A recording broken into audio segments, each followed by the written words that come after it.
Bien, en esta sesión tenemos al doctor Alejandro Acosta. El doctor Alejandro Acosta Yerbe. Él es director del CINDE, que es el Centro Internacional de Educación y Desarrollo Humano, y de la Red de Consejo Consultivo para la Primera Infancia en América Latina. Tiene ya una amplia experiencia entonces en esta forma de trabajo en red de redes internacionales. Alejandra López se acaba de incorporar. Si puedes apagar tu micrófono, por favor. Gracias. Bienvenida. Alejandro estudió economía en la Universidad de los Andes y en la Fundación Universitaria Jorge Tadeo Lozano de Bogotá, y sociología en la Universidad Nacional de Colombia. Además, es doctor en educación de la Universidad de Nova de la Florida, en Estados Unidos, y actualmente dirige la oficina,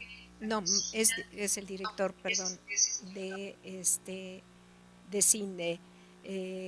Este es un cargo reciente. Antes él coordinaba la parte regional en Bogotá de este instituto, de este centro de investigaciones, y bueno, es aparte de todo un gran amigo y colaborador en las redes, y experto sobre todo en políticas públicas de la primera infancia. Entonces le doy la palabra a Alejandro para que iniciemos esta reunión. Muchas gracias. Norma, muchas gracias por esa cálida introducción, pero especialmente por la invitación a compartir en un evento tan valioso. Yo he titulado la presentación Políticas Públicas para la Primera Infancia en América Latina, con unas consideraciones finales sobre indicadores y sistemas de información. La he dividido en 5 partes. Voy a introducir hablando un poquito del contexto global y la situación de la región en este momento. En un segundo momento voy a referirme a las discusiones que se están dando a partir de la ocurrencia de la crisis del 2008 en ciencias sociales, sobre el desarrollo y sobre los modelos para buscar el desarrollo. Voy a trabajar también después sobre la situación de la niñez y por qué es que la región requiere consolidar políticas públicas de primera infancia, y a partir de eso, hablando algunas características de ellas, nos vamos a referir al tema de indicadores como parte de un tema más amplio, que es el de gestión del conocimiento, para finalizar con unas conclusiones. A continuación van a ver un gráfico en el cual trato de separar por etapas lo que considero ha sido la evolución en América Latina de la atención a la niñez, y como parte de ella las políticas para la primera infancia. Entonces, como ustedes ven, la divido en 3 fases que no están claramente separadas,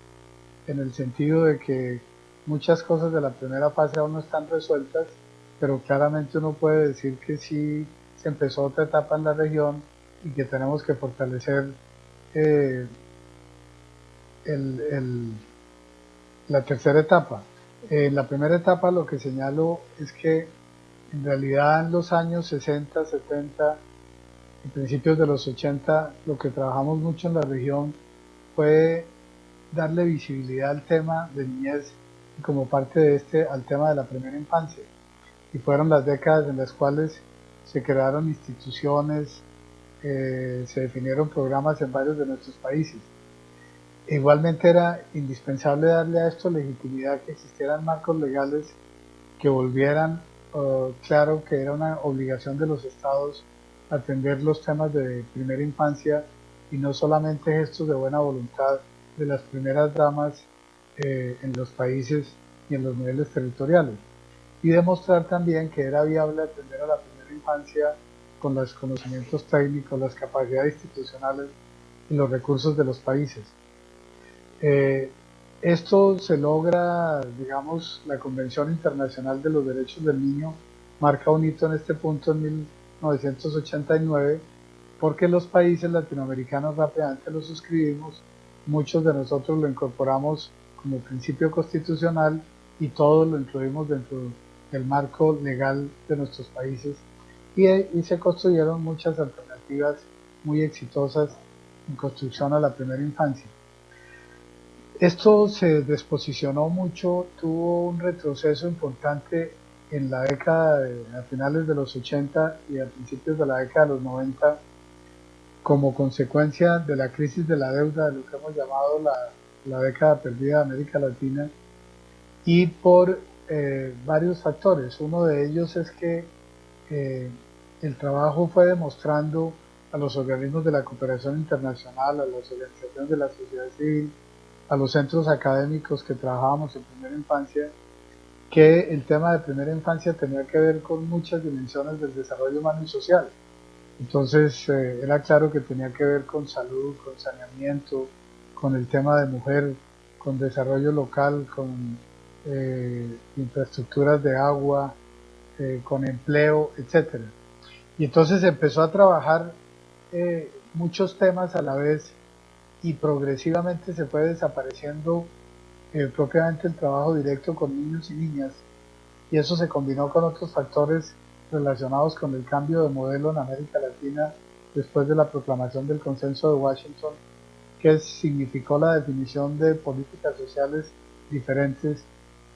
Pasamos de las redes de protección a los programas focalizados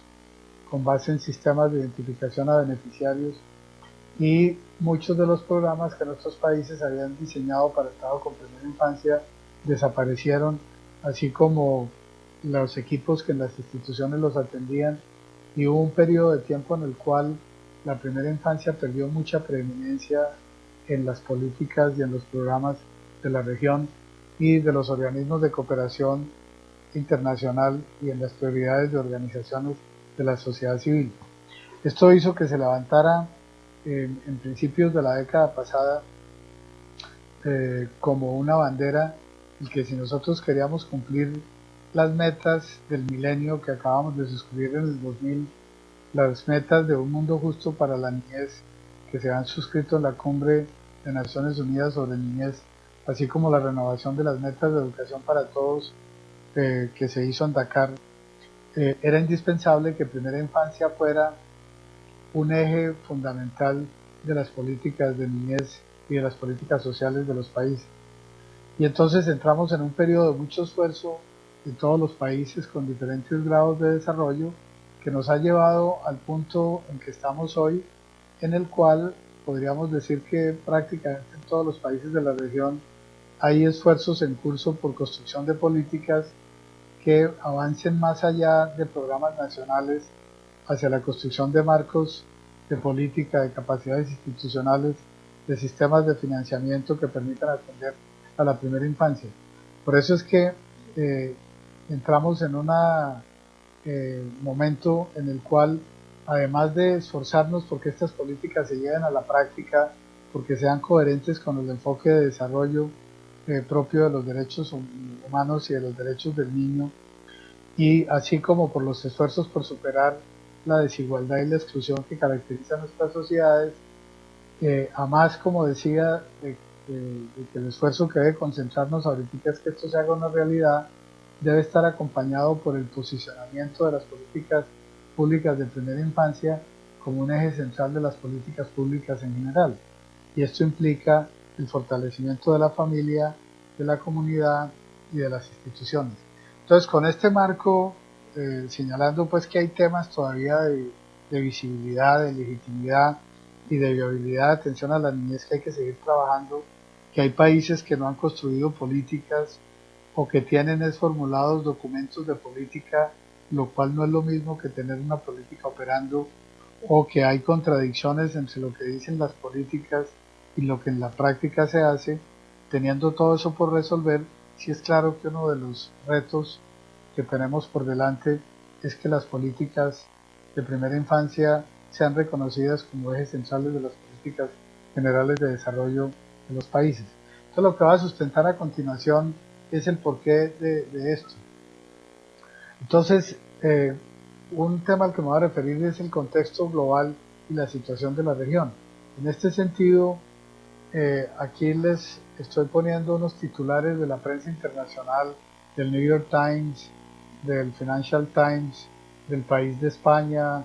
de periódicos de Francia y de Inglaterra, en los cuales cuando estalla la crisis del 2008 se recoge la preocupación y las reacciones del momento en titulares como estos: una crisis del capitalismo, fin de la economía de Friedman y Hayek, el muro de Berlín del capitalismo, ¿dónde están los neoliberales?, etcétera.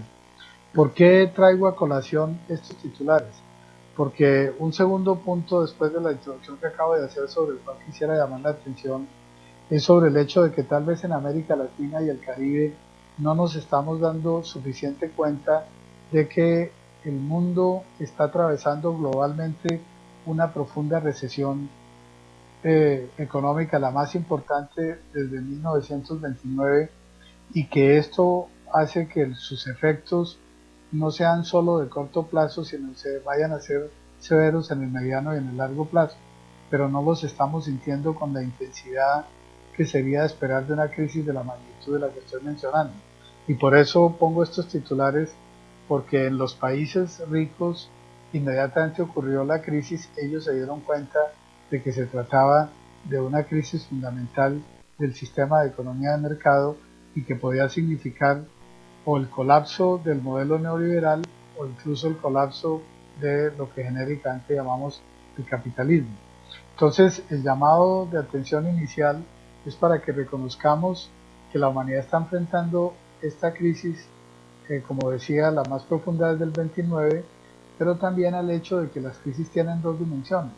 Una que tiene que ver con los impactos negativos que se producen al generarse la crisis, pero la segunda también es que por la ocurrencia de la crisis, las sociedades se colocan en la situación de tener que reconstruir lo destruido, de corregir los errores cometidos y por lo tanto de construir lo nuevo.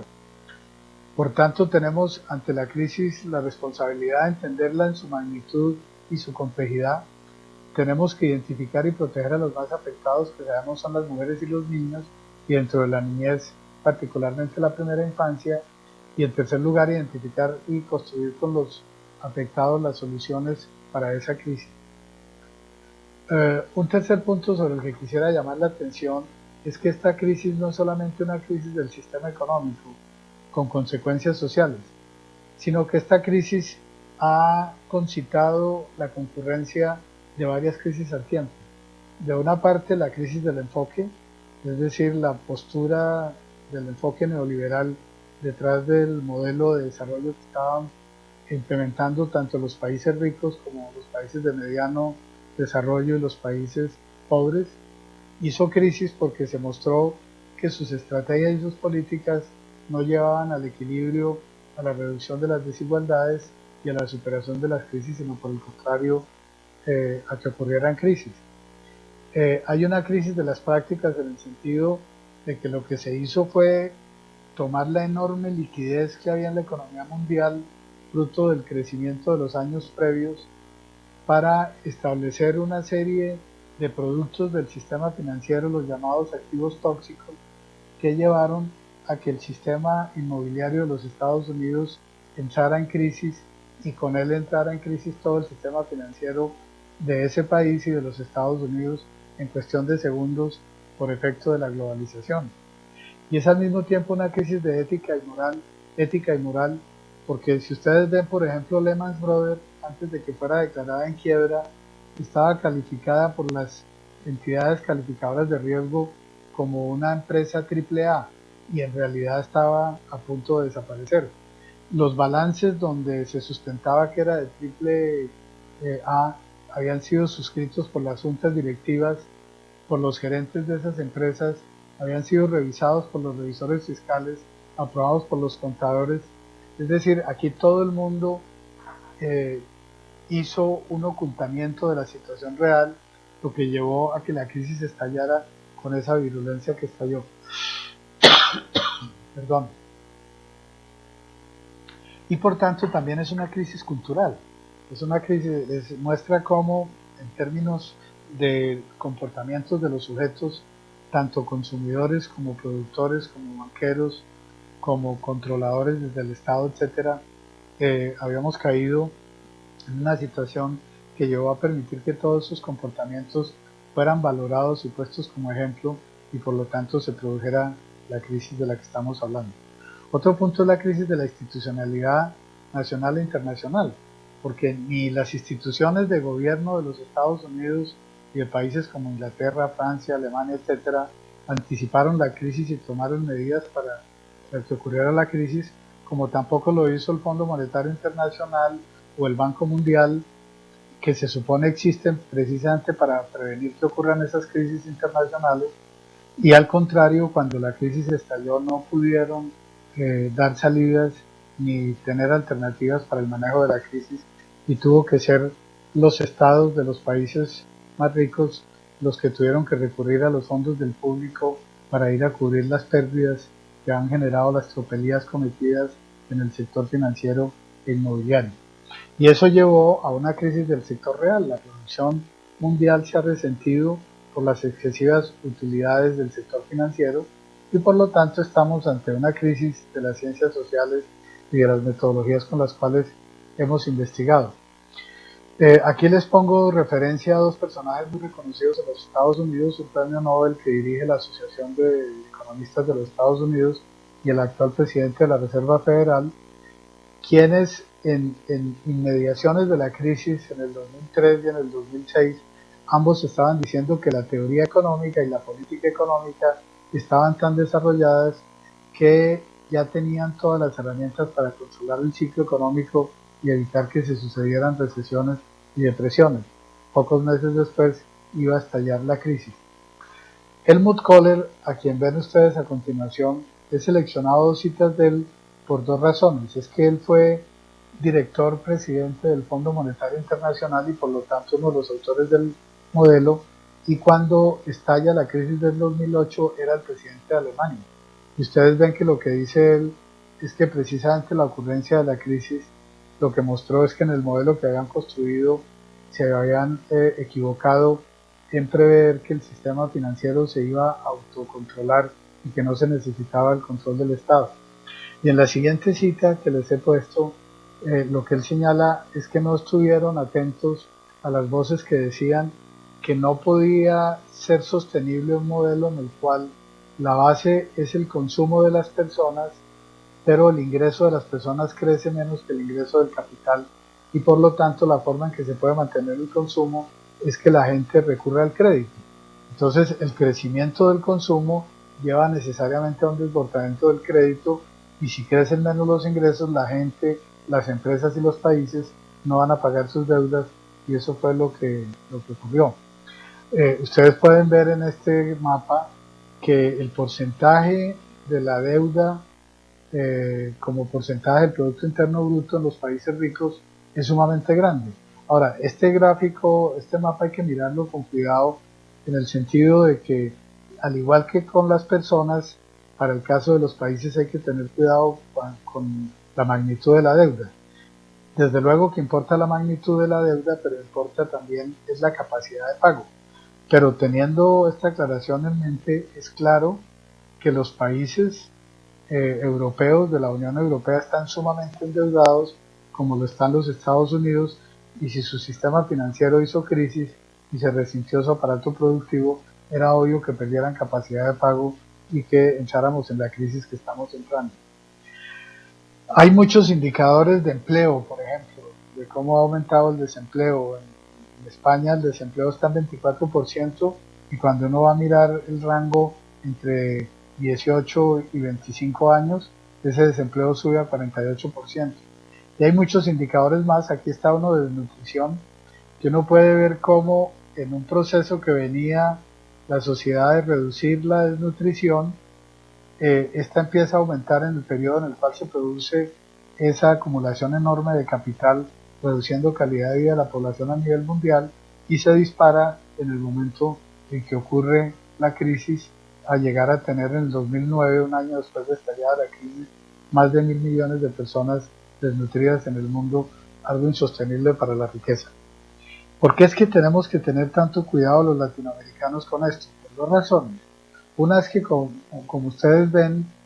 en medio de la crisis, en el mapa que tienen en la pantalla, los países latinoamericanos hemos estado creciendo. Es más, se dice que los latinoamericanos somos parte de las economías emergentes que estamos sosteniendo el crecimiento de la economía mundial. Se habla del grupo BRIC de Brasil, Rusia, India y China, y del grupo CIBET, Colombia, Indonesia, Vietnam, Eslovaquia, Turquía y Sudáfrica, que han ayudado a mantener un ritmo activo de crecimiento de la economía mundial al decaer las economías ricas. Y esto es cierto, pero hay que tener en cuenta dos cosas. Una es que el crecimiento de muchos de nuestros países no ha sido tanto por incremento del sector real de la economía, sino por la exportación de recursos mineros y de recursos energéticos que por la expansión de la economía china, hindú, etcétera, subieron muchísimo de precio.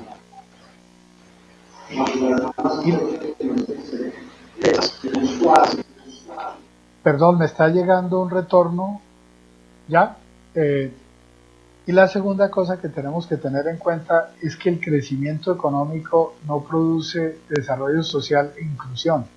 En ese periodo de crecimiento de América Latina, miremos las cifras de desnutrición de Centroamérica. Mientras Costa Rica tiene solo un 6% de la población en condiciones de desnutrición,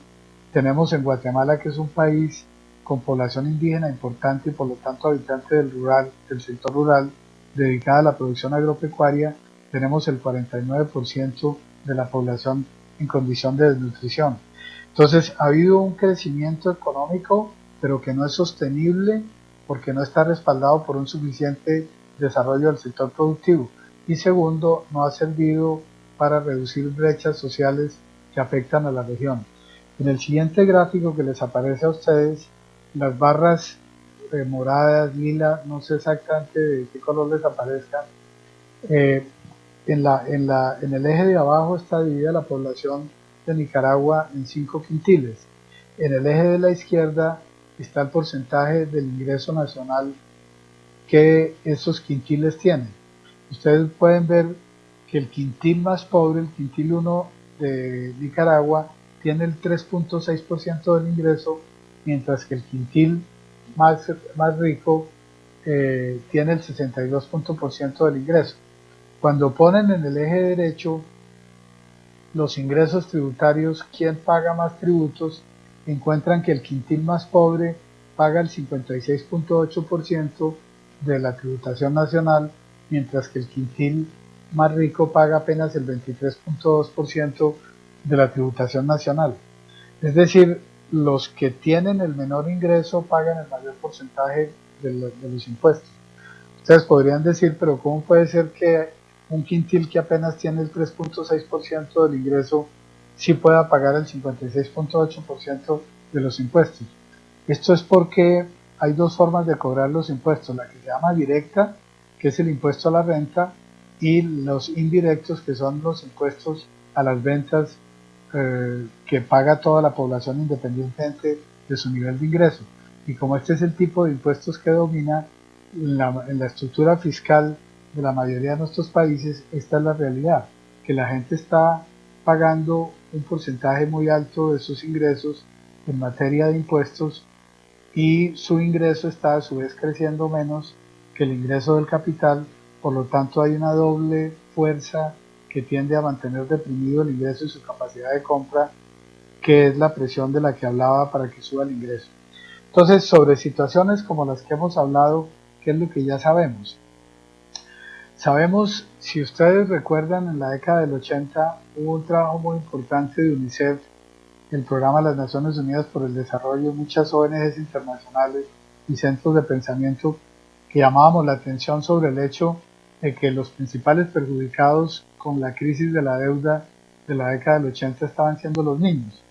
pero que no solo eran los más afectados con los efectos de la crisis, sino que a su vez las políticas de ajuste que el Fondo Monetario y la banca multilateral exigían a nuestros países implicaban consecuencias por la reducción del gasto público, de la inversión y el aumento de los impuestos y de las tarifas de los servicios que el Estado prestaba, implicaban nuevos impactos negativos sobre la niñez, particularmente la primera infancia. y por eso se propuso el ajuste con el nostro humano. Es decir, ¿qué sabemos? Que las crisis en los países ricos terminan transfiriéndose en lustros a los países pobres. Por ejemplo, la crisis de principios de los 70 fue la que terminó convirtiéndose en un factor de mucho peso para la ocurrencia de la crisis de la deuda en América Latina y en el tercer mundo en general. Primera cosa. Y segunda cosa, que las consecuencias de las políticas que se usan para superar la crisis también tienen consecuencias muy gravosas sobre la situación de la primera infancia. Entonces, ustedes ven en la siguiente gráfica de CEPAL, ya para cifras actualizadas a 2012, que cuando estamos midiendo la pobreza, podemos darnos cuenta en términos de porcentaje o en términos de millones de personas que sigue siendo un número muy alto de población en América Latina. Para el 2012 tendríamos que el porcentaje es de 40.2% de la población es pobre, lo que significa 233 millones de habitantes en el 2012 cuando sumamos pobres, no indigentes e indigentes. Y sabemos que la mayoría de esa población de los pobres son niños. En este cuadro siguiente ustedes ven que el 49.5% de la población infantil es pobre. O sea, mientras el 40% de la población global de América Latina es pobre, el 49% de los niños son pobres. Es lo que se ha afirmado reiteradamente, de que los más pobres de los pobres son los niños. Y esto en el gráfico anterior lo mostraba por ingreso, en este lo muestro por privaciones, que es la metodología que se ha utilizado después de la cumbre de Barcelona para medir la pobreza en el caso de la niñez. Y cuando discriminamos esto por área geográfica, vemos que mientras el promedio nacional de niños pobres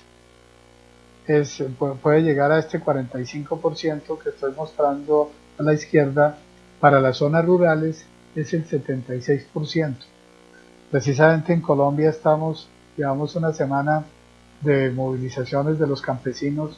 por la situación de pobreza en que se encuentran debido a cifras como estas que estoy mostrando. Igualmente, cuando miramos el origen étnico, encontramos que con ese 45% de pobreza en nuestros países, el promedio cuando se trata de los indígenas es del 63%.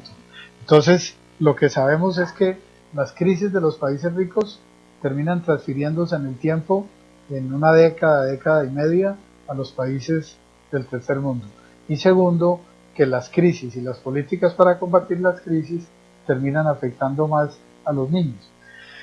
Bien, esta discusión ha llevado, porque como no es un problema que haya ocurrido inicialmente más en los países pobres, sino ocurrió en los países ricos y ha afectado toda la economía y la sociedad mundial,